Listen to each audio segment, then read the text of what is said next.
Alors, je viens vous parler de démocratie, mais de la vraie, celle qui n'existe pas du tout, et celle qui, je crois, serait capable de nous sortir du pétrin. Je suis prof à Marseille et en 2005, j'ai commencé à exister. Je me suis réveillé politiquement à l'occasion d'un débat public en France, où on nous consultait sur une prétendue constitution, et en la lisant, je me suis mis en colère, j'ai trouvé que c'était dangereux. J'ai écrit un texte d'une dizaine de pages, plus de 10 pages de notes, et je l'ai publié sur mon site. J'ai envoyé ça à mes contacts, 3 fois rien, une bouteille à la mer. Et puis, il s'est passé quelque chose qui a transformé ma vie. Les gens s'en sont emparés, ça correspondait à quelque chose qui leur manquait. Et je passais des nuits, pendant des mois, j'ai passé des nuits à essayer de répondre à ces gens-là, surtout d'ailleurs ceux qui ne m'aimaient pas, en essayant de leur prouver qu'ils avaient tort, qu'ils se trompaient. Et progressivement, donc là, il y a les journaux qui s'en sont emparés, les télés, les radios, tous ces gens-là sont passés à la maison. Le compteur du site se transformait en ventilateur, il y avait 40 000 visites par jour, 12 000 mails en 2 mois. Et finalement, rétrospectivement, ensuite, je me suis aperçu que c'est le regard des autres qui était en train de me transformer, qui était en train de me donner une force inouïe. À la fois le regard des autres, positif, qui attendaient de moi quelque chose, et il fallait que je sois à la hauteur. Et puis les regards de ceux qui m'aimaient pas du tout, qui se méfiaient de moi, qui disaient que j'étais un imposteur, un bon à rien, quelqu'un qui n'était pas à sa place. Et j'avais envie de leur montrer qu'ils se trompaient. Et ça tendait le même ressort, mais donc c'était vraiment tous les regards me donnaient une énergie considérable et qui marche encore aujourd'hui, qui marche vraiment absolument aujourd'hui. Et j'ai découvert que c'est une vieille affaire, que les Athéniens appelaient ça la vergogne. Et je trouve que c'est un concept très intéressant et essentiel. Pour les Athéniens, le bon citoyen donnait de l'importance au regard des autres. Ça le poussait à la vertu. Quand les autres comptaient sur lui et le récompensaient de leur regard, ça lui donnait l'intention d'être vertueux. Et quand les autres avaient un regard réprobateur, ça les incitait à ne pas sortir, ça incite le citoyen à ne pas sortir du sentier de la vertu. Et c'est vrai que ça marche. Les gens qui ont de la vergogne sont plus vertueux que les autres. Et donc inversement, ceux qui n'ont pas de vergogne sont extrêmement dangereux, au point qu'à l'époque, vous avez des mœurs plus brutales que nous aujourd'hui. Pas obligé peut-être de les mettre à mort, mais on pourrait éviter de leur donner des responsabilités. Depuis, finalement, je me donne du mal pour... Pourquoi ? D'abord, je cherche à comprendre la cause des injustices sociales. J'essaye de voir s'il n'y a pas une cause principale pour toutes les injustices sociales. Ensuite, je découvre avec émerveillement les idées géniales qui fondaient la démocratie athénienne, donc une vraie démocratie. Je remets plein de mots à l'endroit, des mots importants qui sont complètement mis à l'envers depuis au moins 200 ans. Et finalement, j'essaye d'imaginer... Alors, c'est un chantier. Je n'ai pas une vérité révélée. Je construis un objet, là. J'essaye de rendre robuste une idée. Je cherche à penser des institutions, de bonnes institutions, qui nous protégeraient tous contre les abus de pouvoir. Je compte sur de bonnes institutions pour nous pousser à la vertu. Je ne compte pas sur des citoyens vertueux. Je ne crois pas à ça. Je pense que nous avons tous en nous-mêmes du bon et du mauvais. Par contre, de bonnes institutions pourraient nous pousser à la vertu ou, comme c'est le cas aujourd'hui, nous laissent dériver complètement en dehors de l'intérêt général et du bien commun. Pour chercher, j'utilise une méthode formidable que nous a conseillé un vieux monsieur, donc Hérodote, antique, un médecin, qui disait « chercher la cause des causes ». Et je me sers de ça tout le temps. Pourquoi il disait ça ? Il disait, quand on a un problème, quand il y a un mal à soigner, évidemment, ne vous en prenez pas aux conséquences. Vous ne réglerez pas le problème. Ne vous en prenez même pas aux causes. Elles sont multiples, tout est multifactoriel. C'est pas ça. Il vaut mieux chercher parmi toutes les causes la cause, s'il y en a une, au moins une des causes déterminantes, c'est-à-dire celle qui détermine les autres causes. Et c'est celle-là qu'il nous faut. C'est ça que je cherche. Alors, je partage avec tous les copains résistants, je rencontre, depuis que je fais de la politique, je rencontre plein de gens qui résistent depuis toujours, et je partage avec eux, évidemment, toutes ces luttes, et j'ai fait un schéma pour vous montrer la variété des sujets sur lesquels les gens résistent. Et donc j'ai fait ça sous forme d'arbre, et l'arbre montre, enfin, ça permet de montrer que je m'étonne que tous ces résistants s'en prennent à des choses importantes, mais qui ne sont que des conséquences. Et je trouve que personne n'essaye de comprendre la cause de tout ça. Et il me semble que j'ai trouvé, alors je me trompe peut-être, mais j'ai l'impression d'avoir trouvé une cause commune à toutes ces impuissances et à toutes ces injustices. Donc je pars des conséquences, les injustices sociales, j'essaye de comprendre d'où elles viennent. Il me semble qu'elles viennent de l'absence de contrôle des pouvoirs qui produisent une impuissance populaire, et je pense que s'il y a des injustices sociales, c'est parce que les gens bien, les gens normaux, n'ont pas le pouvoir de résister. Tous ces gens qui résistent et que je connais, tous ces militants, ils résistent, ils passent toute leur vie à se bagarrer, ils ne changent rien. Comment ça se fait? Parce que leur impuissance politique leur interdit d'agir. Mais d'où elle vient, cette impuissance politique? Pour ce que j'en analyse, je pense que cette impuissance politique vient de la Constitution, du texte qui fait que les élus ne sont pas révocables, ils n'ont pas de compte à rendre, on ne peut pas choisir nos candidats, on n'a pas de référendum d'initiative populaire, de notre initiative, nous ne pouvons décider de rien. La monnaie, on la laisse privatiser parce que dans la Constitution, il n'y a rien pour obliger au fait qu'elle soit publique, etc., etc. Je n'ai pas le temps de développer, mais dans la Constitution, toutes nos impuissances sont programmées. Ça ne vient pas du ciel, c'est écrit quelque part. Alors, j'essaye toujours de comprendre quelle est la cause des causes, quelle est la cause de cette cause. Qu'est-ce qui fait que, partout dans le monde, toutes les constitutions programment l'impuissance des peuples? C'est pas un complot, ça peut pas être un complot, pas tout le temps et dans tous les pays. C'est pas ça, c'est autre chose. C'est un processus universel qui doit avoir une cause universelle.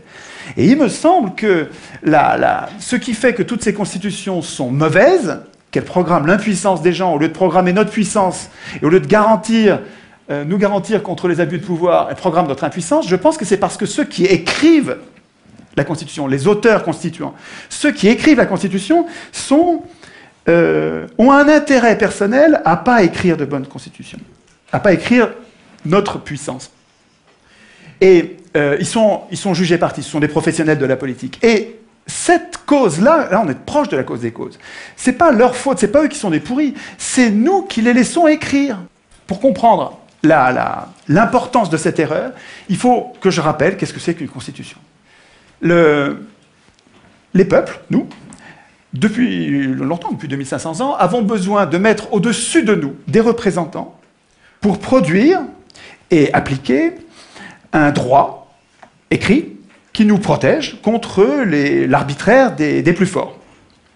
Donc ces gens-là sont très utiles, évidemment. Ils produisent un droit dont nous avons besoin pour pacifier notre société. Mais en même temps, ils sont très dangereux. C'est-à-dire que si jamais ils se mettent à abuser, s'ils se mettent à servir les intérêts d'une caste au lieu de servir l'intérêt général, ou s'ils se mettent à abuser du pouvoir en devenant fous, puisque le pouvoir les rend fous systématiquement. Oui, ça fait 2500 ans qu'on sait ça, quoi. Hein. Le pouvoir rend fou, tous les pouvoirs ont une tendance à abuser. Toujours. Montesquieu. C'est comme une loi physique implacable. Et il y a une idée géniale pour nous protéger de ça, c'est la Constitution. Alors la Constitution, qu'est-ce que c'est? C'est un texte qui est au-dessus des pouvoirs et qui ne sert pas du tout à organiser les pouvoirs. Les pouvoirs n'ont pas besoin de nous pour s'organiser, pas du tout. La Constitution, tous les citoyens devraient savoir ça. La Constitution, ça sert à affaiblir les pouvoirs. Ça sert à inquiéter les pouvoirs pour nous protéger, nous. Nous protéger, nous, contre les abus de pouvoir. Mais attendez, si les représentants doivent craindre la Constitution, il ne faut pas qu'ils l'écrivent eux-mêmes. Sinon, s'ils l'écrivent eux-mêmes, ils vont programmer leur puissance et notre impuissance. Enfin, un enfant comprend ça. Donc l'idée centrale, mais vraiment c'est une idée essentielle, c'est que c'est pas aux hommes au pouvoir d'écrire les règles du pouvoir, et c'est pas à eux, il faut pas attendre que ce soit eux qui renoncent à écrire le pouvoir, il renoncera jamais, la solution elle viendra pas d'eux, elle viendra de nous, c'est à nous de leur interdire d'écrire les constitutions. Ça, c'est vraiment l'idée, à mon avis, l'idée essentielle qui nous manque. Alors, dans la bagarre qui va opposer les gens normaux à ceux qui exercent le pouvoir en ce moment, il y a... Ah oui, c'est bien ça le temps qui passe là. Oui. Il y a une inversion des mots. D'abord, je ne suis pas un citoyen. Un citoyen, c'est autonome. Ça vote, il vote lui-même ses lois. Moi, je suis un simple électeur. C'est-à-dire, je suis hétéronome. Je subis la loi écrite par quelqu'un d'autre.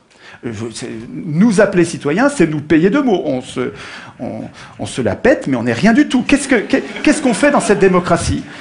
Dans cette prétendue démocratie, qu'est-ce qu'on a comme droit? On a le droit de désigner des maîtres politiques qui vont tout décider à notre place pendant 5 ans.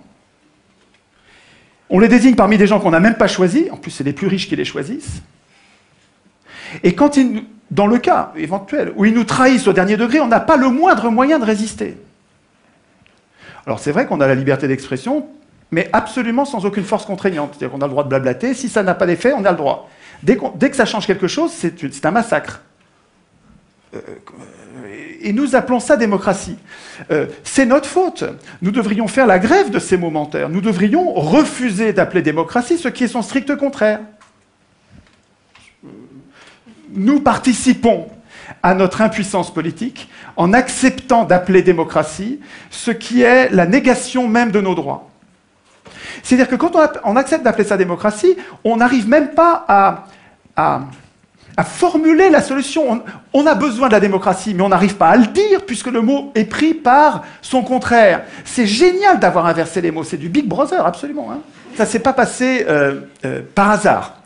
C'était pas bien au début, en 1789, quand ça a commencé il y a 200 ans, et puis ça s'est pas dégradé. C'est pas du tout ça. Sieyès, un grand penseur de la Révolution française, une pointure, hein, je ne vous parle pas d'un second couteau, écrivait en 1789 « Les citoyens », ouvrez les guillemets, hein, c'est Sieyès qui parle, « Les citoyens qui se donnent à eux-mêmes des représentants ne peuvent pas écrire le droit, ne peuvent pas du tout, doivent renoncer à faire eux-mêmes les lois. Ils n'ont pas de volonté particulière à imposer. S'ils dictaient des volontés, la France ne serait plus cet État représentatif, ce serait un État démocratique. Le peuple, c'est toujours du Sieyès, hein, le peuple, je le répète, dans un pays qui n'est pas une démocratie, et la France ne saurait l'être, le peuple ne peut parler, et ne peut agir que par ses représentants. Attends, ce gars-là n'était pas un démocrate. Et il savait très bien ce que c'était la démocratie. Vous allez le voir dans un instant. Tout le monde savait, avant 1789, tout le monde savait, Montesquieu, Aristote, ils savaient tous que l'élection est aristocratique, donc oligarchique.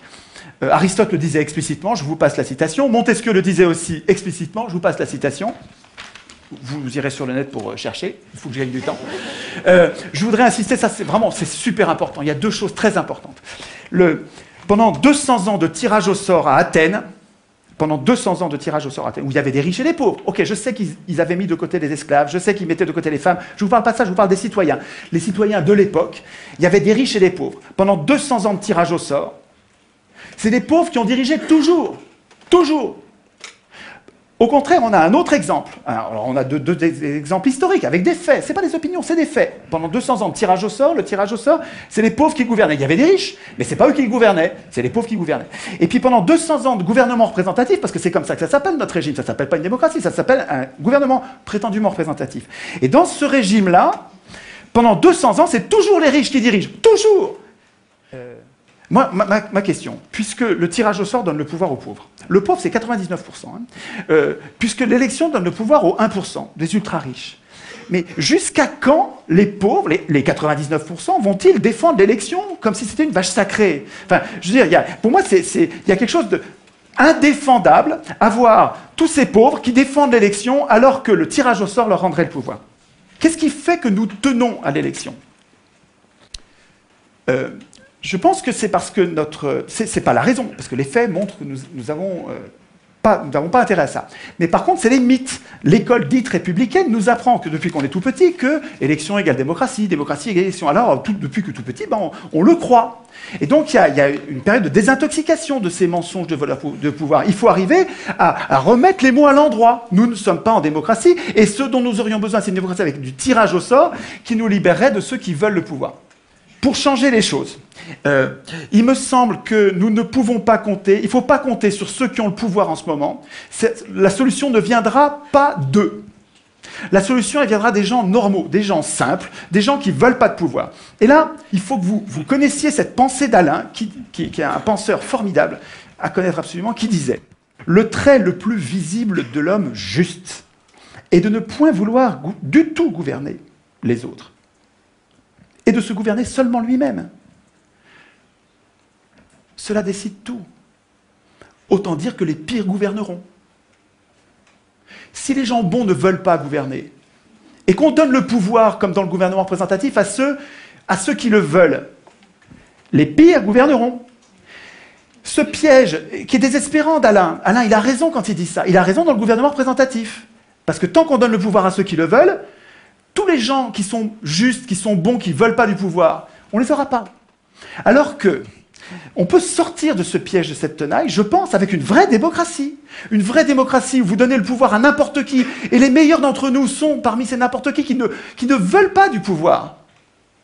C'est la démocratie qu'il nous faut. Mais c'est à nous de le vouloir. Il ne faut pas attendre que nos élus le veuillent. Ils ne le voudront jamais. Les élus, ils ne veulent pas la démocratie. Ça les foutrait au chômage, la démocratie.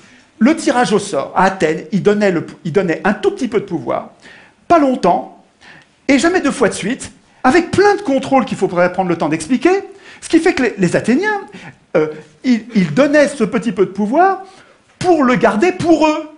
Ce n'est pas les tirés au sort qui votaient la loi. Les tirés au sort, ils faisaient la police, ils faisaient la justice, donc ils appliquaient les lois, ils faisaient les préparations des lois, parce que les Athéniens, en assemblée, ils ne pouvaient pas préparer les lois. Et parce que les représentants étaient affaiblis par le tirage au sort, les citoyens avaient la garantie qu'il restait le souverain. Il ne faut pas craindre le tirage au sort. Nous serions, nous tous, bien plus puissants avec un système de tirage au sort qui ferait que nos représentants restent nos serviteurs et ne pourraient pas devenir nos maîtres. Un mot pour finir. Juste un mot. Je suis désolé, allez sur le message.org qui a été fait par l'un d'entre vous. Il me semble que nous devrions, comme des virus, à la base, sans attendre que des médias ou des gens puissants se passent quelque chose, il faut qu'à la base, nous passions le mot entre nous en disant « il ne faut plus que l'Assemblée constituante soit élue, il faut absolument que l'Assemblée constituante soit tirée au sort ». De là, tout va découler. Je pense que cette idée est valable pour toute la Terre. Je vous remercie de votre attention.